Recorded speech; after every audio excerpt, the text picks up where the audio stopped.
네, 용어에 대한 진실 찾기 두 번째 시간입니다. 두 번째는 폭리, 초과 이윤 용어의 함정 이렇게 주제를 정해봤는데요. 네, 박사님. 사실은 좀 전에 뵀습니다. 네, 폭리, 부당이, 초과 이윤 이런 건 마치 누군가의 희생을 바탕으로 얻는 그런 느낌이 들고, 그리고 시장에는 기준 가격이나 그런 어떤 적정 가격이 있는 것처럼 그렇게 느껴지긴 하는데요. 박사님, 저희가 이윤이라는 개념을 설명할 때 뭐 폭리라는 말에서 폭리를 취하다 이런 마치 그런 부정한 방법으로 이렇게 이득을 취할 그런 느낌이 나거든요. 그러니까 우리가 이제 이윤에 대한 생각부터 좀 정리를 할 필요가 있는데요. 우리가 이제 기업이 망해가지고 그러니까 그 기업이 망했다는 소리는 소비자들이 그 기업이 만든 물건을 다른 물건에 비해서 다른 경쟁 기업에 비해서 안 사갔다는 소리잖아요. 그러면 소비자들이 이 선택하지 않은 물건을 만들었으니까 사실은 자원을 아주 필요한 곳에 잘 썼다고 보기는 어렵죠. 시장이 돌아가는 거는 사람들이 잘 선택해서 잘 쓸 물건들, 필요한 물건들을 잘 공급해 주도록 그게 구조화되어 있거든요. 그러면 그런 기업들이 퇴출되고 그 대신에 그걸 만들던 게 아니라 다른 것들을 소비자들이 필요한 것들을 만들도록 자꾸 이렇게 압력을 넣어가는 과정이고, 이게 이제 손실을 보는 기업은 이제 그래 시장에서 퇴출이 되는데, 근데 가끔씩 이게 뭐 손실이 나더라도 그 퇴출시키면 안 된다고 그런 경우가 있죠. 은행 같은 거. 그러면 너무 충격이 크다고. 그래서 뭐 구제금융도 집어넣고 국민 혈세도 집어넣고 그러잖아요. 그래서 손실을 내 가지고 문제를 일으킨 기업이 사실은 문제고, 소비자들이 필요한 물건을 잘 만들어서 사람들이 사가면 이윤이 나요. 그러니까 그리고 사람들이 그 물건을 만드는데 얼마가 들었느냐가 아니라 이 물건이 나한테 얼마나 쓰임새가 있느냐에 따라 돈을 지불한다고요.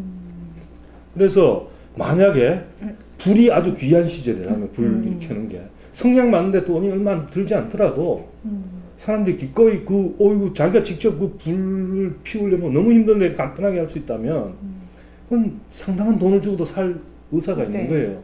그러면 그런 기업들은 이윤을 많이 내죠. 만든 때 드는 비용보다. 그렇지만 소비자들이 필요가 있다고 판단해서 그걸 많이 사줘서 그 사람들, 그리고 이제 점점 그 사람들 성공하는 거고 딴 기업들도 들어와서 또 비슷한 걸 만드니까 지금 이제 성냥이라든가 라이트 이런 게 얼마 안 하는 거거든요. 그래서 그런 걸 보면 이윤이 많이 났다는 건 실은 소비자들이 좋아하는 물건을 제대로 필요한 것들을 만들었다 이런 의미거든요. 근데 그걸 자꾸 폭리다 혹은 뭐 자발적으로 한 것인데 마치 다른 사람한테 그 압력을 넣어서 강제로 한 것처럼 그렇게 바가지 씌운다 이런 말도 쓰잖아요. 근데 그게 예전에 상황이 예컨대 그 상황이 나쁠 때 평상시의 상황에서는 얼마 안 하다가 상황이 바뀌어가지고 그걸 원하는 사람이 많아졌을 때 비싸지면 사람들이 그 상황은 이해하지 못한 채 그걸 비난하기 쉽거든요. 그래서 폭리다 뭐다. 저 뒤에 지금 말씀드릴게요. 아예 미국에서 그러니까 그 자기 집 앞에 눈은 자기가 치우게 돼 있거든요. 그래서 그거 제대로 안 치우면 벌금도 물게 하고 왜냐하면 자기 걸 자기 책임하에 하고 그 다음에 큰 도로야 뭐 공공에 나와서 하지만 시라든가 이런 데서 하지만 그리고 자기 눈앞에 치우지 않으면 다른 사람 지나가다 다치면 이제 그 사람이 일정한 책임을 느껴라고 그렇게 하는 거거든요. 그러면 이제 한때 예상외로 폭설이 내렸어요. 그러니까 이제 눈을 치우는 사비를 갖다 사람들이 서로 하는 거예요. 그러다 보니까 예상 외니까 폭설이고 준비해둔 사분 별로 없는데 이게 이제 가격이 뛰는 거예요. 그러니까 사분 만들어도 진 게 갑자기 만들 수 없으니까. 그래서 이 사람들한테 이제 설문조사를 해봤더니 이게 지금 눈 치우는 삽 가격이 너무 비싸졌다. 이거 페어하냐, 영어로는 페어하냐 그러는데 공평한 거냐, 언페어한 거냐 이렇게 하는 게 그렇게 물었더니 많은 사람들이 언페어하다고 돼요. 공평하지 않다. 근데 다시 생각해 보면 거꾸로 그러면 눈이 예상외로 너무 오지 않았다. 삽은 준비 많이 했는데 그래서 뭐 너무 싸게 그냥 사람들끼리 서로 팔려고 하다 보니까 싸게 뭐 자기들 사온 값보다 더 싸게 이렇게 팔아야 됐다. 그럼 그것도 언페어하냐? 그건 또 그렇게 생각 안 할 거예요. 그죠? 그러니까 이게 가격이라는 게 우리가 이해할 수 없는 어떤 상황 때문에 올라갈 수도 있고 그 사람들이 많이 원해서 그럴 때마다 그걸 이제 폭리라고 자꾸 뭐라고 막 그래서 이제 규제하기 시작하면 이게 이제 시장이 작동을 안 하게 되는 거죠. 그러니까 예를 하나만 더 들면 동경에 지진이 났어요, 만약에. 그러면 지진 이후에 복구를 하기 위해서 재건축에 필요한 자재가 없이 올라가요. 올라가면 왜냐하면 그 이미 말하자면 무너진 데를 다시 다 그 재건하려면 그게 필요한 걸 아니까. 그렇게 되면 내가 그 이전에 내 집을 좀 수리하려고 이렇게 계획을 세웠는데 그게 너무 비싸니까 아마 못할 거예요. 못하지만 그게 이제 경제학적인으로 바라볼 때는 그게 너무 비싸져가 문제가 아니라 오히려 가격이 올라가 줌으로써 더 필요한 쪽으로 자원은 고정돼 있는데 더 필요한 급한 시급한 재건 쪽으로 자원이 투입되도록 그렇게 하는 거거든요. 그래서 가격을 갖다가 너무 말하자면 자기가 이해할 수 없다고 하고 그냥 폭리다, 바가지다, 막 자발적으로 뭘 아까 말씀드린 것처럼 누가 강제로 하게 한다든가 누구는 공급을 못하게 하고 누구만 사게 한다든가 뭐 누구는 못하게 그런 것들이 없는 한 그런 식으로 하는 건 굉장히 그 시장을 작동 자체를 어렵게 만들 수 있다. 그렇죠. 거래라는 거는 어쨌든 판매자하고 그런 그렇죠. 구매자 사이에 서로가 이게 이득이 난다고 생각하기에 이제 거래가 이루어지는 거기 때문에 누군가의 희생도 희생을 전제로 해서 하는 게 아니다. 그렇죠. 그래서 폭리, 지금 말씀하신 건 폭리, 부당이득 뭐 이런 말을 써버리면 부당이란 말이 들어가는 순간 그걸 갖다가 뺏어가도 된다. 이렇게 생각하는 거거든요. 그래서 폭리라는 단어가 상당히 안 좋은 느낌을 갖고 있긴 한데 반대로는 엄청난 손실을 겪었을 때 뭐 폭손이다 이런 단어는 저희 안 쓰잖아요. 그렇죠. 그러니까 사실 뭐 안 쓰는 걸 써라 사실은 누군가가 폭손이란 말을 써가지고 아까 은폐하냐 가격이 너무 떨어져서 이렇게 묻지 않았잖아요. 근데 그러니까 한번 물어봤더라면 사람들이 그렇죠. 아 이런 말 가지고 어떻게 상황이 바뀌었는데 조금 그 순간에 좀 더 받는다고 해가지고 자기 거꾸로 반대가 될 때도 있으니까 그걸 가지고 비난하기는 어렵다는 걸 좀 깨우치지 않을까. 그러니까 아까 예를 든 판매자가 만약에 많이 구매해놨는데 눈이 별로 안 와서 그렇죠. 난 폭손이다. 나는 폭손을 어느 누가 어느 국민이 이렇게 동의하고 그 참 안 됐다라고 하고 예측을 잘못했어. 그러니까 그렇죠. 이번 돈 별로 안 왔는데 왜 말 사놔서 바보같이. 그러니까 그거를 넌 너무 안 됐으니까 옛날만큼 비싸게 주고 살게 그러니까, 이렇게 하는 사람 없잖아요. 그렇죠. 왜냐하면 자기가 당장 눈치올 일이 별로 없는데 뭐 비싸게 가지고 누가 사겠어요. 그렇죠. 사람의 심리가 그렇고는 나중에는 눈이 많이 와서 정말 그 가격이 가격이 오르면은 왜 이렇게 비싸게 받냐고. 이거 폭리다. 그렇죠. 그런 식으로 많이 하죠. 그러니까 결국은 이제 폭리라는 거는 가격이 그러니까 옛날보다 너무 비싸다. 여기에서 이제 폭리라는 말이 나오니까 그 폭리라는 말하고 부당 가격, 뭐 이런 내지는 뭐 지나치게 높은 가격, 뭐 약탈적 가격, 뭐 이런 식으로 앞에다가 가격 앞에다가 뭘 붙이는 것과 바로 연결되는 이야기입니다. 그렇죠. 그리고 뭐 저희가 몇 년 전에 뭐 동방성장위원회에서 초과이익 공유제 이런 거 들고 왔었잖아요. 그때 초과이익 뭐 이런 사람 얘기를 좀 사실 좀 되게 이런 단어도 있냐 이런 생각이 드는데 초과이익이다, 초과이윤이다 이런 게 뭐 영어로 봤을 때는 excess profit라고 해서 평균 이상의 가격인데 사실 제 또 이거 공부하다 보니까 영어 사전을 찾아봤는데 미국에서는 영어 단어로는 그러니까 뭐 excess profit가 아니고 windfall profit라고 해서 약간 뜻밖의 이윤 이렇게 해석을 하더라고요. 그러니까 이제 그 사실 우리가 보면 이윤이란 게 적정한 수준이 따로 있다 이렇게 말하기는 어려운 거고 이윤이 있거나 아니면 손실을 보거나 이런 건데 그런데 이제 이윤이 경우에 따라서 클 수도 있고 작을 수도 있고 또 손실이 클 수도 있고 작을 수도 있고 그러니까 시장은 손실이 있음으로써 긴장하게 하고 이거 잘못 투자를 하다네 조심스럽게 투자하게 만드는 법. 또 이윤이 있으니까 또 한번 위험하지만 해보게 만드는 그것도 있고 이게 같이 있는 거거든요. 그런데 지금 말씀하신 것처럼 초과 이윤이란 말은 그런 의미에서 별로 전혀 어울리지 않고 뜻밖의 만약에 또 뭐 이윤이 예기치 않게 커질 수도 있는 거죠.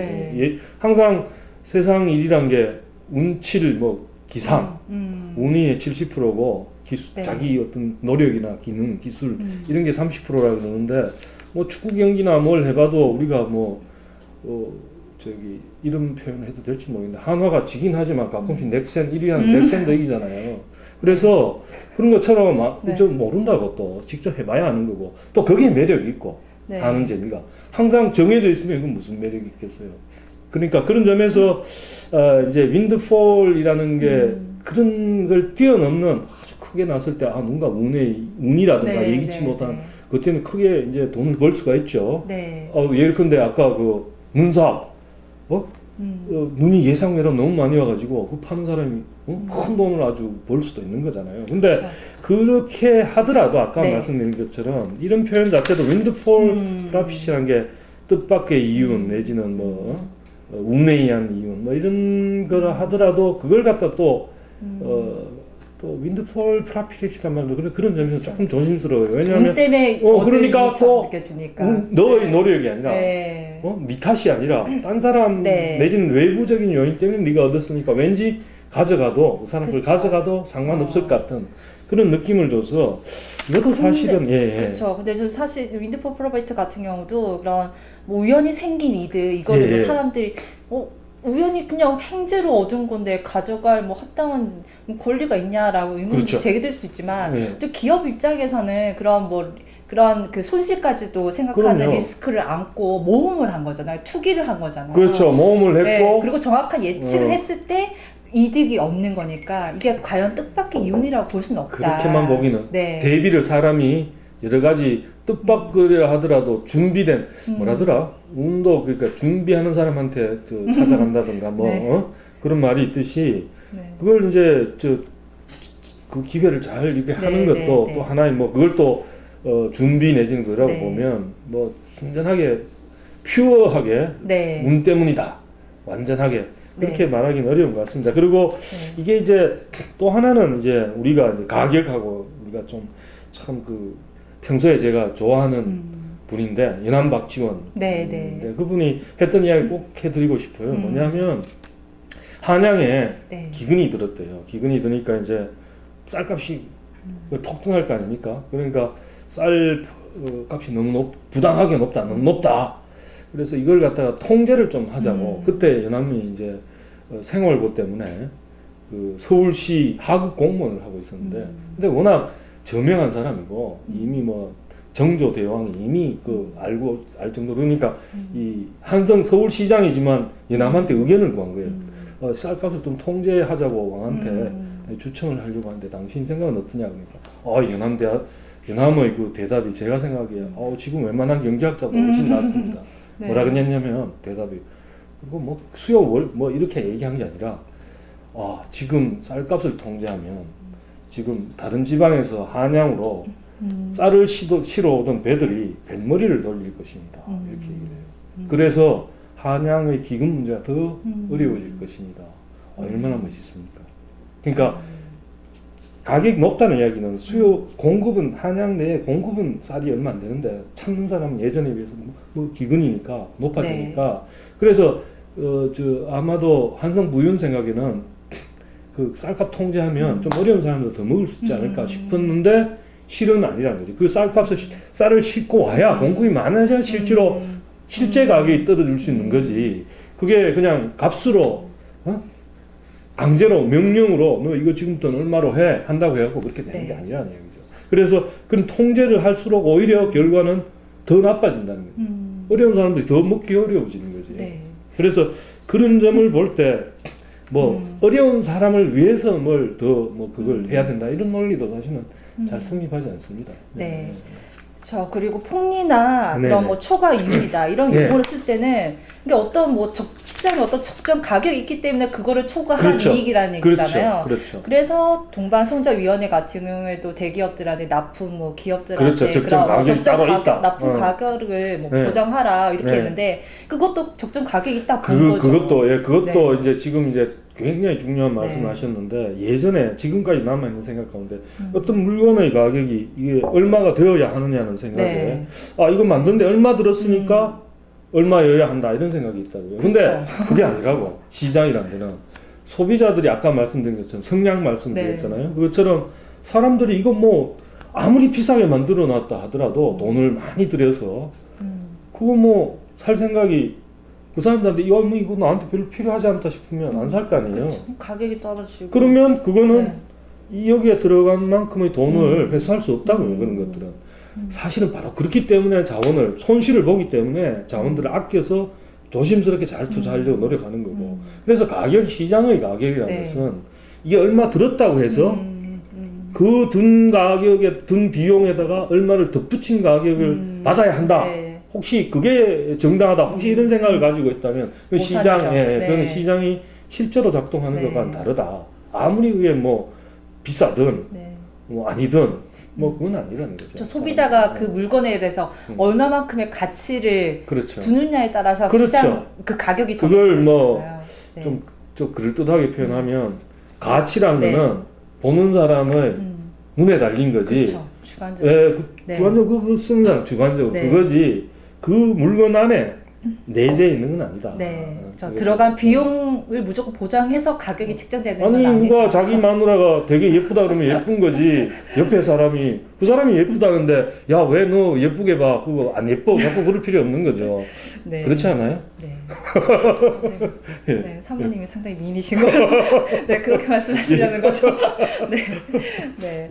예, 저희 초반에도 얘기했지만 이런 용어에 대한 이해가 잘못되면은 이제 정부의 그런 잘못된 정책으로까지 연결되듯이 그렇죠. 예. 뭐 동방성장위원회 같은 경우도 마찬가지지만은 이런 정부가 마치 어떤 적정 가격이 있는 것으로 착각을 하고 가격을 규제하는 경우가 상당히 많아요. 그러니까 그게 네. 이제 사실은 좀 위험한 거죠.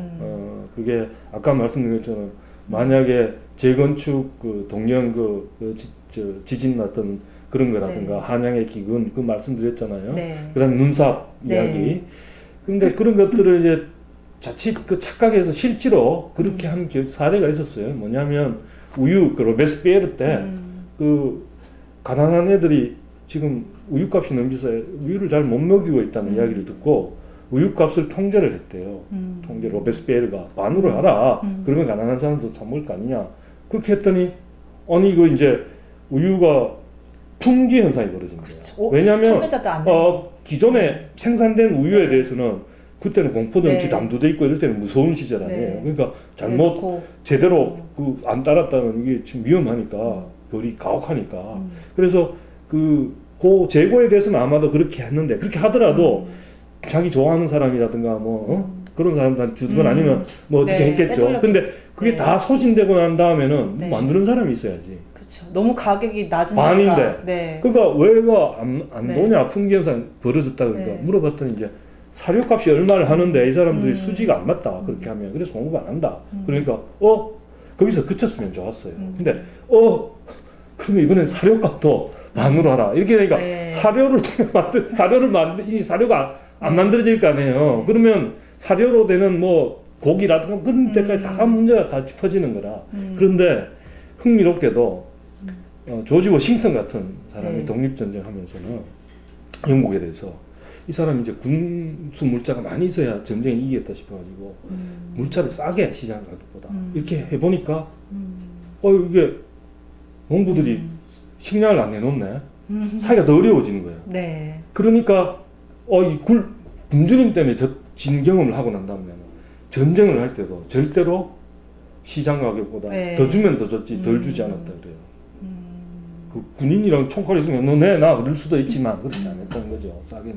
그렇게 하는 게 오히려 더 공급받기 어렵게 만드는 걸 깨달은 거예요. 그렇죠. 그러니까 정부가 그런 시장의 가격을 규제하는 그런 정책 자체가 오히려 시장을 혼란시키고 그렇죠. 원하는 네. 로베스피에르도 뭐 의도가 나빴겠어요. 그런데 네. 그 의도가 좋다는 거하고 네. 경제가 돌아가는 원리에 맞느냐 안 맞느냐는 거는 정책의 성공에 의도가 선하냐 안 선하냐 이것 갖고 되는 게 아니라 원리에 맞느냐 안 맞느냐 그게 네. 중요하다는 거죠. 네. 네, 좋은 말씀 해주셨습니다. 네. 예. 이렇게 요약을 하자면은 시장 가격이라는 거는 이렇게 뭐 수요 공급에 따른 그런 게 정해지기 때문에 어떤 시장에서 적정 가격이나 기준 가격은 따로 임의로 정할 수가 없다. 특히 그렇게 따지면 폭리나 초과 이윤 같은 경우도 그렇죠. 아주 상당히 모순적인 용어가 예, 되는 예, 거죠. 예, 어떤 그렇죠. 기준 가격이 없기 때문에 예. 그리고 설사 뭐 조금의 큰 이익을 얻고 그냥 뜻밖의 이유는 없더라 하더라도 그 사람은 어떤 불확실한 그런 미래에 대한 그럼요. 예측을 하고 그런 손실을 감수하고 그럼요. 그래서 모험을 했기 지금 때문에 지금 하신 말씀이 참 중요한데 프랭크 나이트라는 분이 있습니다. 시카고 학파의 창시자였는데 그 기업가 정신으로 굉장히 저명한 분인데 그분이 기업가 정신을 정의할 때 업계 위에 불확실성을 짊어지고 가는 사람, 최종 책임을 지면서. 그러니까 그 기업가 아닌 사람은 그냥 임금을 받고 고정된 걸 받지만 이 사람은 다 주고 난 다음에 나중에 결과에 나머지를 자기가 갖기 때문에 어떻게 될지 알 수 없기 때문에 자기의 최종 책임을 지면서 자기 어깨 위에 불확실성을 짊어지고 가는 사람. 이런 식으로 아주 멋있게 얘기를 했는데 지금 말씀하신 우리 박 실장님이 말씀하신 그러니까 무조건 저런 걸 갖다가 불확실성을 알면서도 그걸 감당하면서 간 거기 때문에 그걸 단순히 너 운이라고 해서 쉽게 가져가면 안 된다는 그런 요지를 그 박 실장님이 조금 더 이게 미리 태어나서 말했으면 기업가 이론의 선구자가 됐을 텐데 지금은 이 좋은 세상을 보이지 못하는 아무튼 그렇습니다. 근데 저희가 처음 시간에는 그래도 어떤 용어로 대체하자 이런 얘기를 했었는데 폭리, 초과 이윤 여기 대해서는 그러면은 따로 대체할 만한 용어가 없는 건가요? 그러니까 용어를 쓰지 말자. 그런 용어를 쓰지 않는 게 좋겠고 제가 뭐 하나 일부러 의도적으로 하나 만들어 본 말은 희생자가 없는 가격, 빅팀리스. 아니 둘 다 A가 원해서 한 거니까 누가 누구를 갖다 희생자로 만든 게 아니라고. 빅팀리스 프라이스. 빅팀리스. 두 개 거래할 때 누군가를 희생자로 만드는 게 아니라는 의미였어요. 왜냐면 자발적으로 하는 거 안 하면 안 하면 되니까. 이건 박사님이 만드신 거죠? 네, 제가 만들었는데 근데 그냥 그 의도는 항상 가격이라고 말하는 대신에 희생자가 없는 가격 이렇게 말하라는 뜻이 아니고 사람들한테 그런 걸 갖다 한번 재미있게 한번 생각해 보는 거지. 일상생활에서 그 가격 그럼 될 걸 희생자가 없는 가격 이렇게 말하라는 뜻은 아니고 이걸 어떻게 얘기해야 되나요? 대차는 용어도 아니고 뭐 그러면 그런 거는 앞으로 여러분과 함께 시청자 여러분과 함께 고민해서 해결해야 될 문제로 남겨두도록 하고 저희는 다음 시간에 또 돌아오도록 하겠습니다. 감사합니다. 감사합니다.